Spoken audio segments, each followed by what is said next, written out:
네, 안녕하십니까. 2024년 9월 8일 제457차 감람산 기도회 우리 다 같이 묵주하심으로 기도회 시작하겠습니다.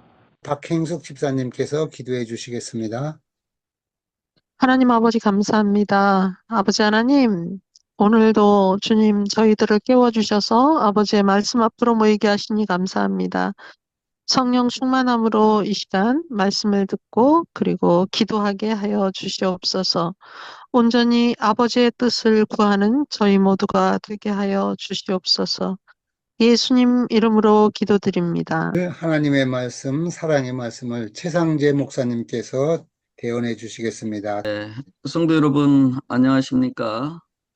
또 조용한 아침에 우리 사랑하는 성도님들 뵙게 돼서 기쁘게 생각합니다. 오늘은 아사 왕의 하나님이라고 하는 주제로 은혜를 받고자 합니다. 성경에 보면 솔로몬이 죽은 다음에 이스라엘은 유다와 이스라엘로 분열됩니다. 분열된 후에 이스라엘은 유다와 하루가 멀다 하고 싸웁니다. 분열된 두 나라에 대해서 주위의 나라들은 끊임없는 침략을 해옵니다. 이 나라에는 평화가 절실하고 개인에게는 평안이 갈망되는 시대였습니다. 이러한 역사를 우리가 역대상 역대하에서 열왕기상과 열왕기하에서 우리가 살펴볼 수 있습니다. 하나님의 말씀대로 잘 통치했던 시대는 평화와 번성함이 있었고, 하나님의 말씀을 저버렸던 시대는 끊임없는 전쟁과 피폐함이 반복되고 있는 것을 저희들이 보게 됩니다. 그래서 역대상 역대하가 가르쳐주는 것은 왜 사람이 왕이 되어서는 안 되는가? 왜 하나님께서 우리 삶에 왕이 되셔야 하는가? 하는 것을 적나라하게 가르쳐주는 것입니다. 역사가 그것을 분명하게 보여주어서 우리로 하여금 하나님께서 우리의 왕이 되시고 소유주 되시고 인도자 되심을 인정하도록 가르쳐줍니다. 아사는 유다의 왕이었습니다. 첫째로 아사는 처음이 좋았던 왕이었습니다. 역대하 14장 2절, 4절, 5절에 보면 아사가 그 하나님 여호와 보시기에 선과 정의를 행하여 유다 사람을 명하여 그 열조의 하나님 여호와를 구하게 하고 그 율법과 명령을 행하게 하고 유다 모든 성읍에서 산당과 태양상을 없애하며 나라가 그 앞에서 평안함을 얻으니라.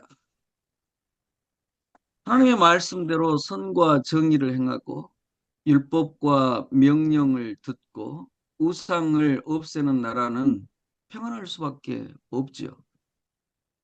그래서 그 평안이 어디서 왔는지도 역대하 14장 6절에 분명하게 기록합니다. 여호와께서 아사에게 평안을 주셨으므로 그 땅이 평안하여 여러 해 싸움이 없은지라. 평안을 갈급하던 시대에 평안을 갈망하던 개인들에게 하나님께서 아사를 통하여 평안을 주셨다. 그렇게 말씀하고 있습니다. 그래서 하나님의 말씀대로 살면 하나님께서 우리에게 평안을 주신다는 약속을 살펴볼 수 있습니다. 그래서 부산을 가고 싶은데 광주 가는 열차를 타고 있으면서 부산을 가려는 희망을 품고 있으면 그것은 잘못된 희망입니다. 내가 부산을 가려면 경부고속도로에 있어야 하는 것처럼 우리가 평안의 길을 가고 싶다면 하나님의 말씀 안에서 하나님을 전폭적으로 섬기고 우리가 천국을 가고 싶으면 하나님의 말씀에 순종하는 그 길에 있어야 함을 우리가 분명히 알고 깨달아야 하는 것입니다. 세상이 주는 평안과 축복도 있어요. 그러나 세상이 주는 평안과 축복은 하나님께서 주시는 평안과 축복과는 아주 많이 다릅니다. 세상이 주는 것은 일시적인 것이죠. 그렇지만 하나님께서 주시는 것은 지속적이고 영원한 본질을 지녔습니다. 이런 삶을 지속하면 큰 일이 일어나도 넉넉히 이겨낼 수 있는 힘을 받을 수 있습니다. 역대하 9장에 보면 아사 시대 때 구스 사람이 쳐들어옵니다. 구스는 요즘의 이디오피아 지역의 북부 지역에 거주했었던 사람들입니다. 구스 사람 세라가 100만의 군사를 이끌고 유다를 쳐들어옵니다. 이럴 때 아사는 이런 행동을 취했다고 성경은 기록합니다. 역대하 13장 11절입니다. 그가 하나님 여호와께 부르짖어 가로되 여호와여 강한 자와 약한 자 사이에는 주밖에 도와줄 리가 없사오니 우리 하나님 여호와여 우리를 도우소서. 우리가 주를 의지하오며 주의 이름을 의탁하옵고 이 많은 무리를 치러 왔나이다. 여호와여 주는 우리 하나님이시오니 원컨대 사람으로 주를 이기지 못하게 하옵소서. 여기 보면 하나님을 전폭적으로 의지하는 사람에게는 두려움이 없음을 분명히 알 수 있습니다. 많은 그리스도인들조차도 대놓고 두려워합니다. 미래 때문에 두려워하고, 직장 때문에 두려워하고, 자녀 때문에 두려워하고, 질병 때문에 두려워하고, 두려워하는 것은 자연스러운 일이라고 생각하는데 성경에서는 두려워하는 것은 그리스도인들에게는 결코 자연스러운 일이 아닙니다. 요한복음 14장 1절을 보면 너희는 마음에 두려워하지 말라. 하나님을 믿으니 또 나를 믿으라. 그렇게 예수님께서 말씀하셨어요. 그러므로 두려워하는 것은 하나님을 믿지 않고 그리스도를 믿지 않고 있다고 하는 사실을 가르쳐 주는 것입니다. 모든 우주의 권세를 그리스도께서 가지고 계시는데 그리스도를 전폭적으로 의지하며 아사가 보여주었던 두려움 없는 하나님 신뢰, 기도를 할 수 있는 것입니다. 그래서 100만 대군을 아사를 통해서 하나님께서 무찌르십니다. 그래서 이 위대한 역사를 본 모든 이스라엘 백성들이 아사에게 충성하고 아사를 도우시는 하나님을 찬양할 수 있었습니다. 처음이 좋았어요, 아사가. 우리의 삶 속에서도 매일의 처음, 새벽이 중요한 것이죠. 우리 성도님들도 지금 새벽에 일어나서 처음을 하나님을 의지하고 하나님의 말씀으로 출발하는 것은 승리를 담보하는 것입니다. 그 다음에 아사는 중간이 좋았어요. 아사는 구스의 100만 대군과의 큰 전쟁에서 승리한 다음에 나라의 개혁에 착수합니다. 역대하 15장 8절을 보면 아사가 마음을 강하게 하여 가증한 물건을 유다와 베냐민 온 땅에서 제하고 여호와의 단을 중수하고 이스라엘 사람들이 아사의 하나님 여호와께서 그와 함께 하심을 보고 아사에게로 돌아온 자가 많았더라. 역대하 15장 10절과 12절 저희가 예루살렘에 모여서 마음을 다하고 성품을 다하여 열조의 하나님 여호와를 찾기로 언약하였다고 기록하고 있습니다. 사실은 남이 변하라고 자꾸 말하고 남을 손가락질하는 것은 성서적인 방법이 아닙니다. 내가 변해야 내 주위가 변하는 것입니다. 아사가 하나님께 헌신하니까 많은 사람들이 하나님께 돌아오고 하나님께서 아사와 함께 하심을 보았다 그랬어요. 그리고는 하나같이 하나님을 찾기로 언약하였다. 그렇게 말씀하고 있습니다. 아사는 가정의 개혁도 추구합니다.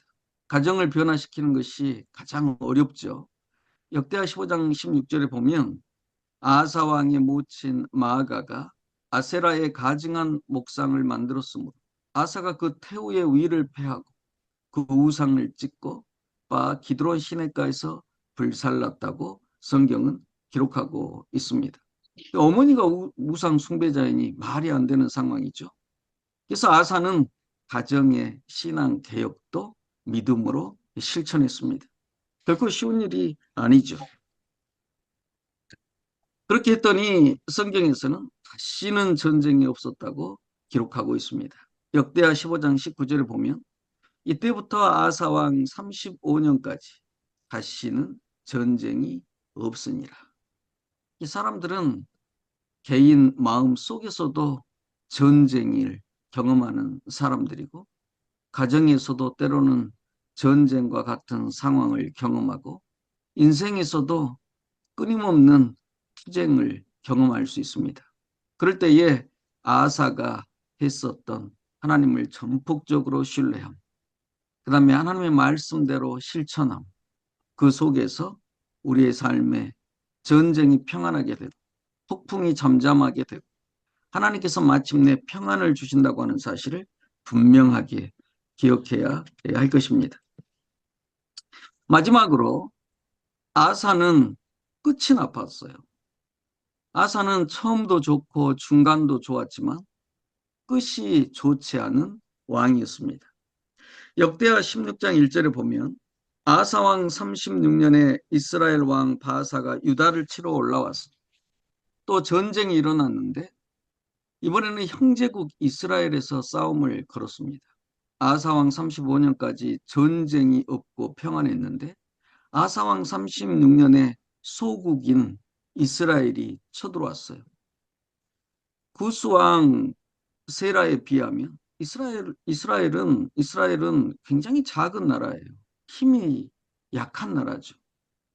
그런데 성경은 이번 일에 대하여 놀라운 기록을 남기고 있습니다. 역대하 16장 2절과 3절을 보면 아사가 여호와의 전 곳간과 왕궁 곳간의 은금을 취하여 다메섹에 거한 아람 왕 벤 하닷에게 보내며 가로되 내가 은금을 보내노니 이스라엘 왕 바하사를 떠나게 하라. 놀라운 일이에요. 100만 대군의 구스가 쳐들어왔을 때는 그 100만 대군 앞에서 손을 들어 하나님을 의지하고 담대하게 기도했던 아사가 소국 이스라엘이 찾아왔을 때는 기도했다는 기록이 없어요. 담대한 믿음을 행사했다는 기록이 전혀 없습니다. 오히려 아람 왕 벤 하닷에게 보내고 은금을 보내서 이스라엘 왕 바하사를 떠나도록 나를 도우라. 이렇게 했다고 성경은 기록하고 있습니다. 어떻게 이런 일이 생길 수가 있을까요? 이것은 우리가 아사가 평화의 시대, 하나님께서 주셨던 평안의 시대를 잘못 살았다는 뜻이에요. 25년의 평화의 시대가 있었는데 아사는 그 평안의 시대 때 하나님을 의지하는 법을 잊어버렸어요. 우리가 어려울 때 위험하다고 생각할지 모르지만 평안의 시대가 훨씬 위험할 수 있어요. 끝을 아사가 가르쳐 주는 것입니다. 기도도 잊어버렸고 하나님의 교훈을 따름도 잊어버렸습니다. 매일매일의 평안하고 안락한 생활에서 태만에 거하다가 아사는 믿음을 잃어버린 것입니다. 자신을 의지하는 삶을 살다가 그 평안의 시대가 그에게 독이 된 것입니다. 여러분, 지금 우리나라는 60년 동안 전쟁이 없습니다. 우리나라는 5,000년의 역사 속에서 역사학자들이 연구를 해보니까 약 5,000번의 전쟁이 있었다고 그래요. 우리 조그만 나라가. 그런데 지금 60년 이상 전쟁이 없어요. 평안의 시대죠. 우리 대한민국이 하나님의 얼마나 큰 축복을 받았습니까? 교회가 들어오고 하나님 신앙이 우리나라를 축복해 주셨음을 우리가 개인적으로 모든 민족이 인정할 수 있을 것입니다. 그러나 이 평안의 시대 때 우리나라가 돌아가는 현상을 좀 보십시오. 갈수록 하나님을 떠나고 기독교를 공격하는 일들이 일어나고 하나님을 부인하는 일들이 얼마나 많이 일어납니까? 굉장히 위험한 때라고 할 수 있어요. 그래서 이 평화의 시대를 잘못 산 아사는 늙어서도 하나님에 대한 신앙을 회복하지를 못해요. 이 역대하 16장 7절로 9절에 보면 하나님께서 선견자 하나니를 보내서 유다 왕 아사를 꾸짖습니다.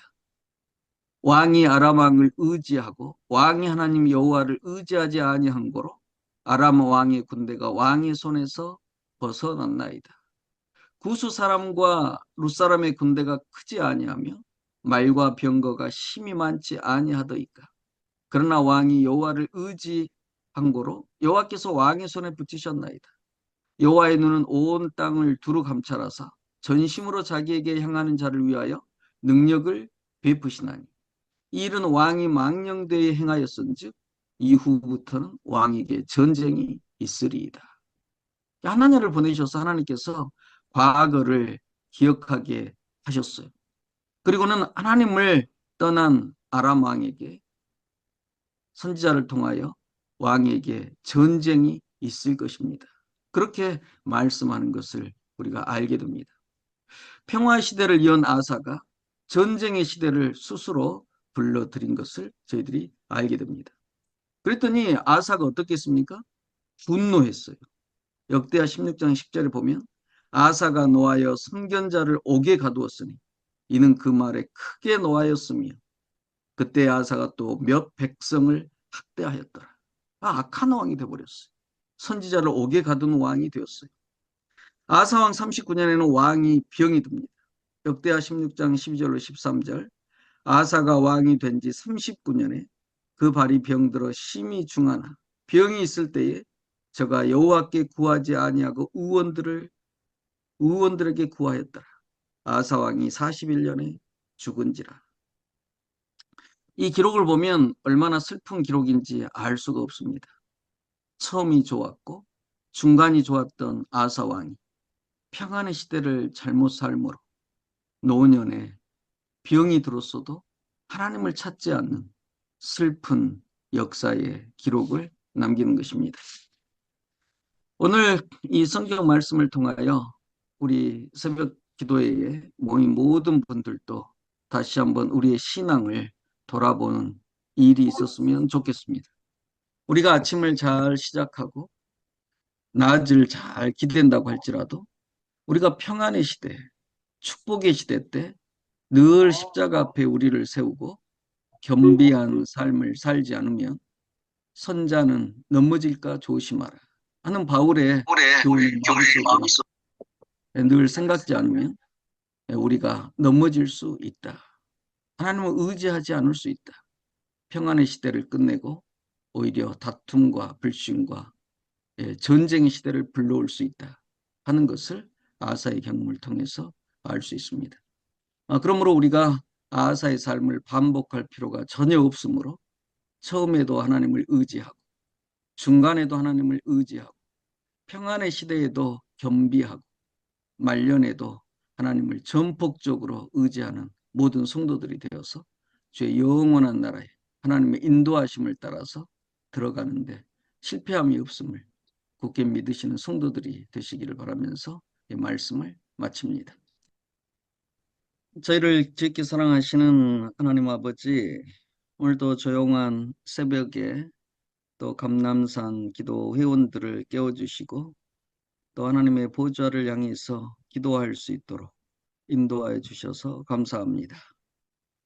주께서 저희들을 창세전에 계획하시고 부르셔서 이 땅에 나게 하셔서 하나님을 알게 하시고 주의 영원한 나라를 소망할 수 있는 특권을 주셔서 감사합니다. 주의 부르심에 반응하여 하나님을 의지하고 하나님을 믿고 하나님의 은혜를 경험하는 주의 신실한 자녀들이 될 수 있도록 주께서 인도하여 주시옵소서. 주께서 평생의 삶 동안에 저희 삶을 인도하여 주셨으므로 앞으로의 삶도 인도하여 주실 것을 굳게 믿고 성령을 구하고 날마다 주님과 동행하는 주의 백성들 되게 하셔서 이 감람산 기도원을 통하여 또 성령의 충만한 역사가 세상으로 퍼져나갈 수 있도록 주께서 인도하여 주시옵소서. 특별히 이 회를 이끌어 가시는 우리 김기령 목사님과 이봉주 장로님에게 주께서 성령 충만함으로 함께 하셔서 이 중요한 사역을 또 성공적으로 늘 이어가실 수 있도록 인도하여 주시옵소서. 또 모든 기도 회원들의 심신을 강건하게 하시고 가족들을 축복하여 주셔서 하나님의 놀라우신 은혜를 감사와 또 찬양으로 늘 하나님께 영광 돌리는 가정들이 될 수 있도록 인도하여 주시옵소서. 주께서 이 지구상에 있는 모든 재림 신도들의 가정을 주께서 지켜주시고 오늘 내일 영원토록 주께서 축복하여 주실 것을 믿고 감사하오며 예수 그리스도의 귀하신 이름으로 기도합니다. 아멘.